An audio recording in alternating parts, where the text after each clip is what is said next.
What up YouTube, this is Frequent and you are watching installment number 4 of my sound design tutorial series. This is probably going to be the last one of these I do for a little bit because I know you guys really want me to start covering some arrangement and actual application of these sounds. So I promise that's coming, I'm going to do that next, but today I wanted to move away from Ableton a bit and do some stuff in Serum because it's a really cool synth and I know a lot of people use it. So yeah, I've been doing this really interesting technique in it. Basically, it entails us setting up a step performer, kind of like Massive has, and mapping it to a bunch of values, and then applying a whole shit ton of effects on top of that. And then, similar to what we did with like Granulator and Sampler and all that, we're going to go macro through a bunch of things and just sit and like record it as we play with all the values. So, I don't want to talk too much. We're just going to jump right into this. First thing you got to do is set these up to be more like performers. So what I'm going to do is just crank this grid size up to 16 on both of them. I'm actually going to just do it on this and then apply the exact same stuff to this one. So grid 16, so the smallest deviation you can do. We're going to re-trigger, so it plays this envelope every time we hit a key. And it's not applied to anything yet, but we're gonna eventually apply it here, so we'll just do that. So now if you don't have this on, it'll just kind of like start from wherever it wants every time, which is not what we want. So re-trigger on, and then we're gonna enable triplet grid because why not? And then I usually pull these down to start to just 1 bar triplet. So now we have a whole phrase we can work with here. And really quickly before I actually set that up, I'm going to go do the same thing over here. So grid all the way up, and that doesn't really matter. Trigger, pull this down to 1 bar triplets. Cool. So now these are ready to go. So if you right click on just the blank space back here and you hit one of these 3 values, this is your shift key function. So we can change this to like ramp down, and then when we hold shift and click and drag on here, it'll just immediately create all these ramps for us, which is really nice. So now if we listen to this, it's kind of something. I like to use, just click 1 to the right, this 4088. I'm not sure what it is about this that I like, but it just has some interesting tones in it. I'm also going to turn this up. Or no, the filter's on, that's why it's so quiet. Sorry about that. It's just got some interesting tones in there. But yeah, let's make this less stupid sounding, so I'm going to just go ahead and start like randomly creating some stuff here. There's no real science to this, so I'm just kind of creating a little pattern. Sometimes it's good to put some like flats in there.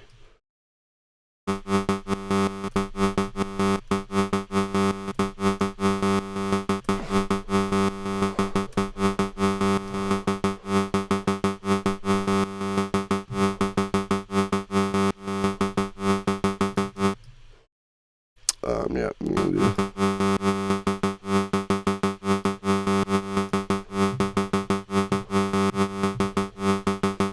And again, this doesn't have to be anything in particular.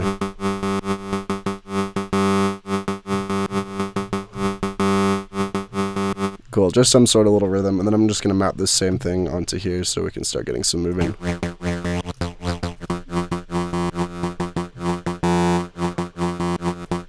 And I find that this ends up working better if you have these like actually going all the way down to 0.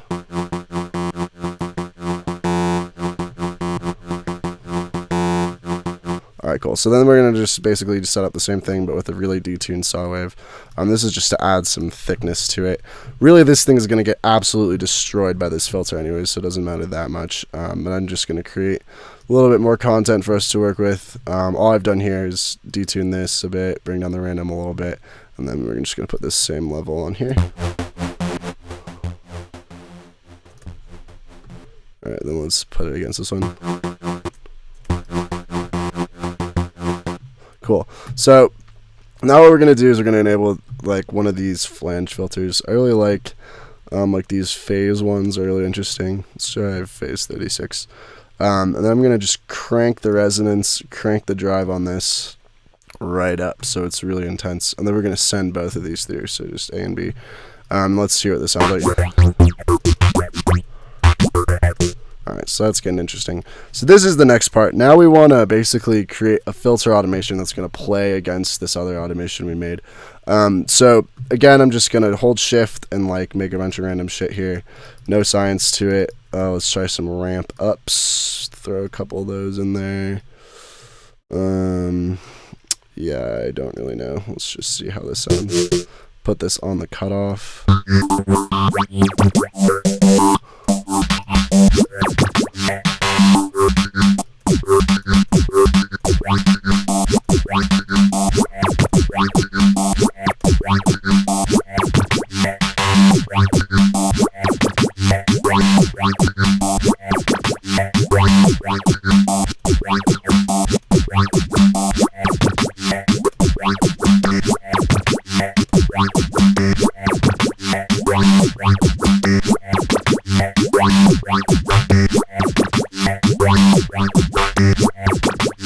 Cool, so yeah, we're starting to get just like a mess of sounds, but that's okay because we're going to really go mangle this in a second with more filters and stuff. So now I'm going to just play with this cutoff position, see if anything else sounds interesting.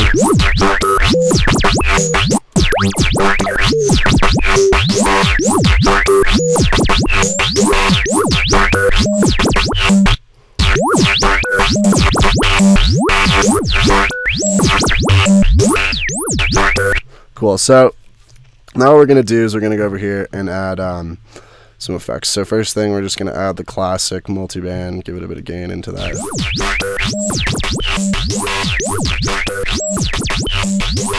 Cool, and then we're going to add, so this is the real crazy part, is this distortion filter. So if you put it on post, it's basically going to filter this after it distorts it, and then this is the mode. So we're going to put this on a bandpass and just crank this resonance. Let's put this on diode 1 and then give it a bit of drive.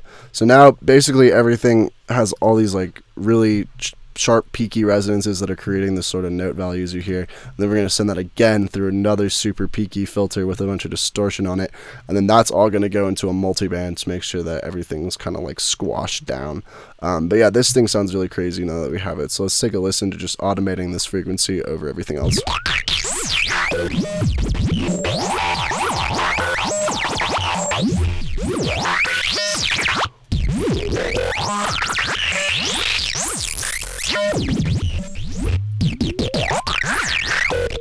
So yeah, basically what I like to do from here, I'll put one of these LFOs onto this value just a little bit so it's always moving. So we'll put the filter LFO on here.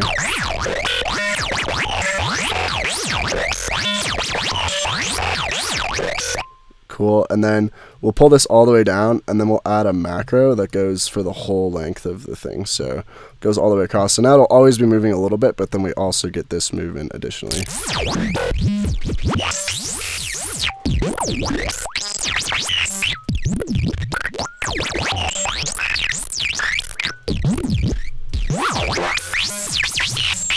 Yeah, and then you can start playing. Maybe we can feed some like noise into this. I'm not sure how that will sound, but worth a shot. Let's put the noise through this filter, see if anything interesting happens.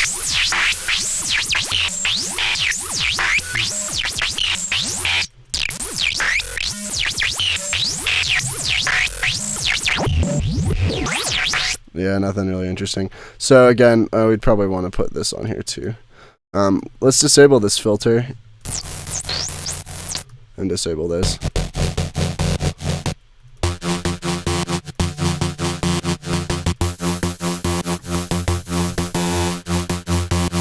Let's try that. Oops. Distortion. Just give this a bit more high end. I'm going to turn this down a little bit though. But yeah, re-enable this filter. Maybe bring the drive down a bit.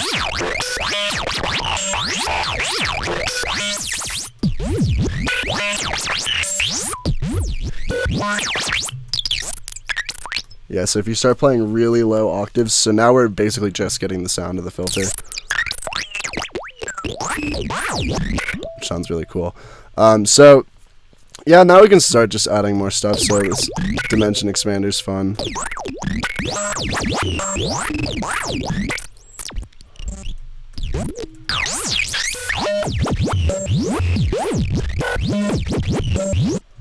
Cool, so then the last one I really like to play with is this delay. So if we just turn on link and turn off BPM, we can just have it like do this cool feedback stuff and get really interesting sounds out of it. So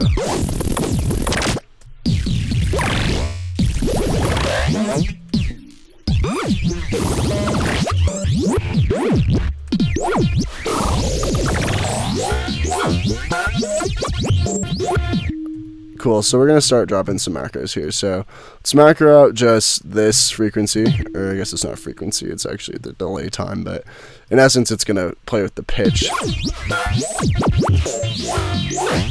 Unless you go really far out with it, and then it'll create like delay.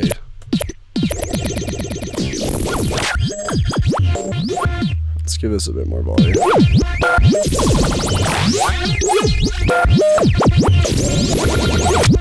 Cool. So then the other thing we're going to play with is just the actual rate of these. So now I'm going to drop these down to 2-bar triplets, and I'm going to put a macro, just like an arbitrary value. Let's go to like 35 or something, just to make sure they're both going the same amount. So then we're going to add a second macro over on LFO2. Crank this up. So then let's say this is going to go to 35 as well. So now we can play with these rates, and you can get some really interesting results. So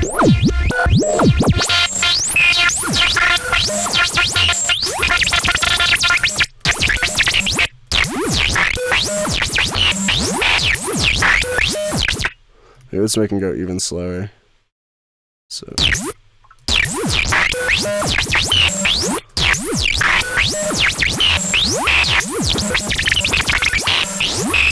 bring these down to, oh, that's why.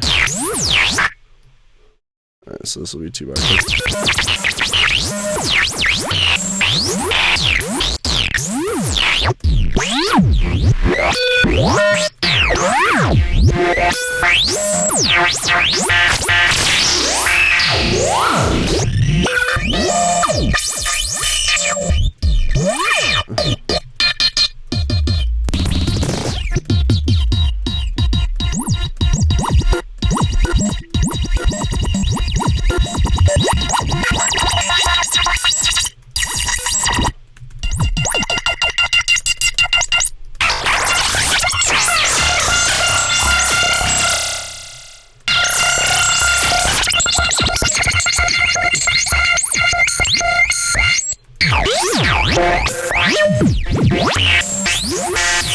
So yeah, you can see how this just has like bottomless potential to create sounds already. So the other thing I want to add is, let's try putting like one of these LFOs on the pitch of both of these. So we'll put this on semitones. If you hold Option Shift or Alt Shift on PC and click this value, it'll change it from going both ways, so just going one way like that. So now this is affecting the pitch just upwards. Same thing here. So Option Shift click, and then it went away. Where'd it go? There it goes.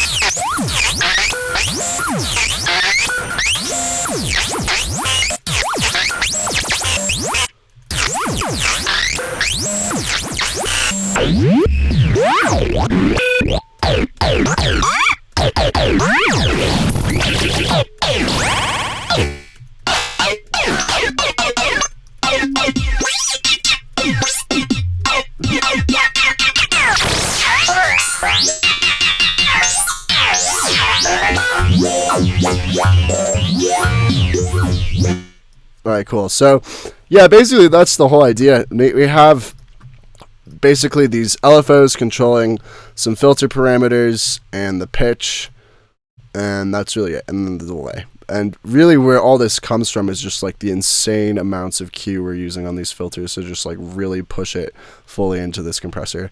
There's actually one more thing I want to show you guys. So let's get rid of these for now and turn these up so we can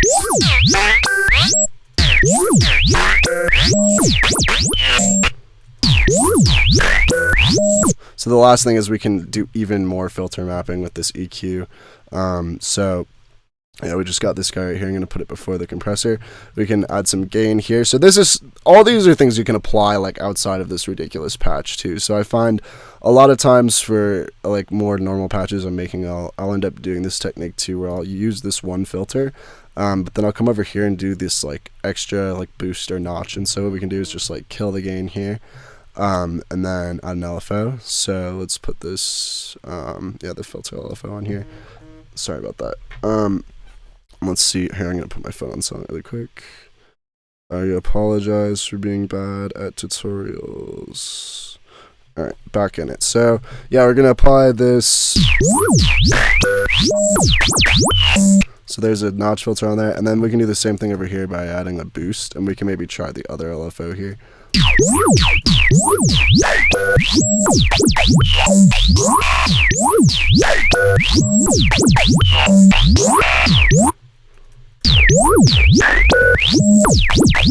So now we're just getting like even more crazy movements out of this. So yeah, let's re-enable these things.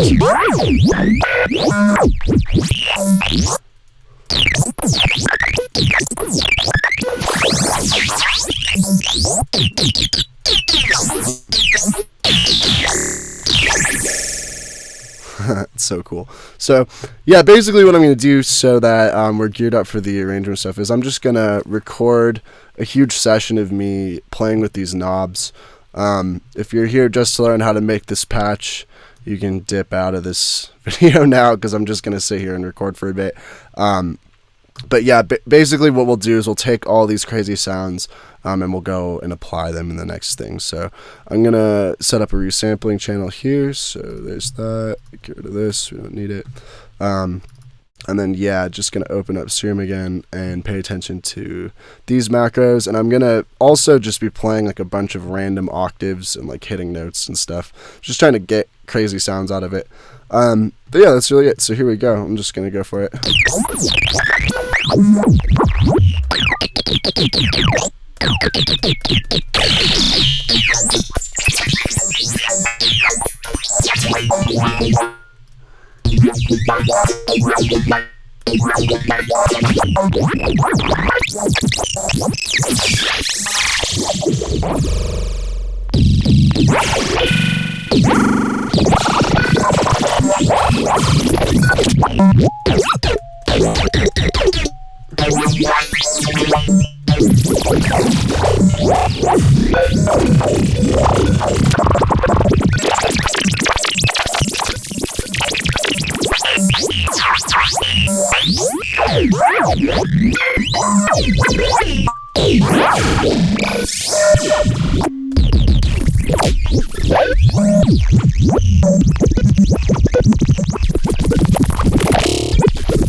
Oops.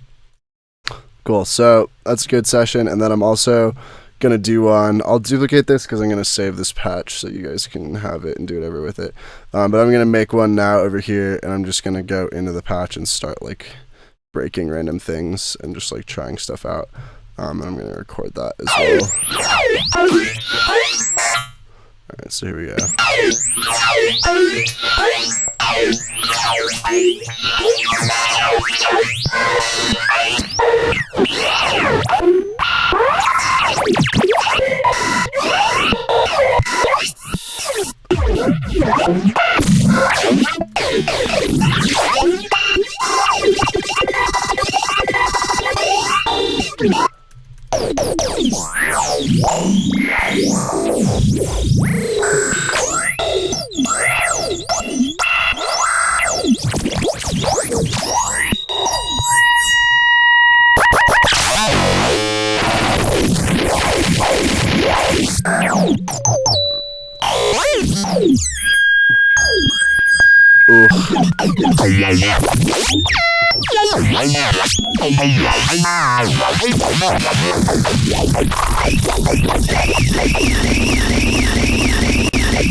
Yeah, so I'm just going to start applying this.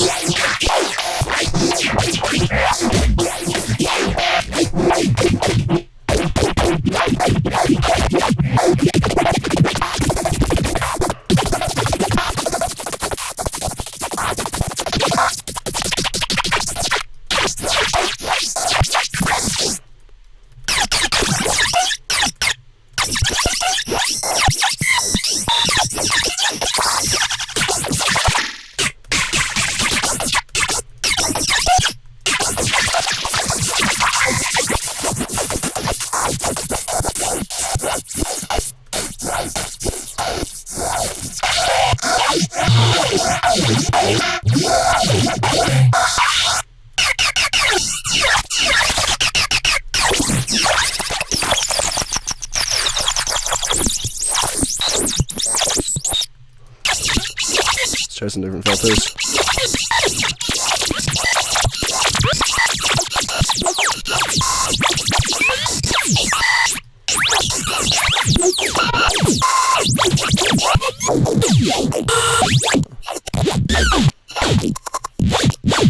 Whoa.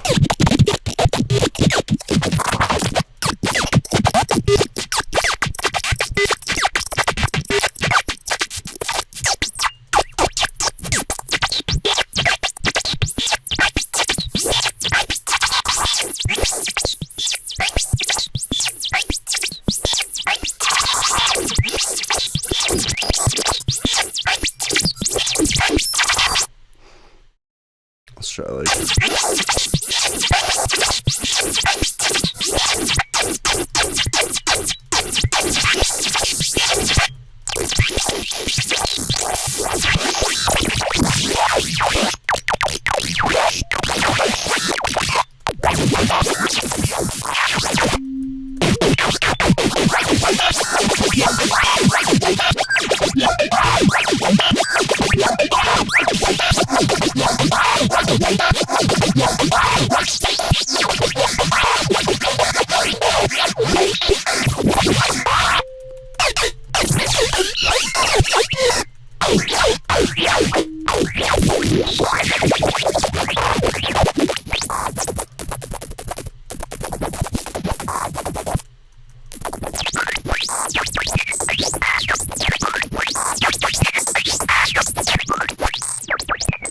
Alright, cool.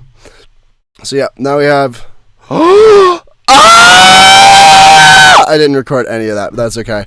I'm gonna probably just do another recording session of all that shit again, off camera, and then with just the same patch. And the next time we'll go through and start applying all this. But yep, I hope that was helpful for you guys. And yep, gonna go ahead and attach that patch to the description, download it, use it, do the thing.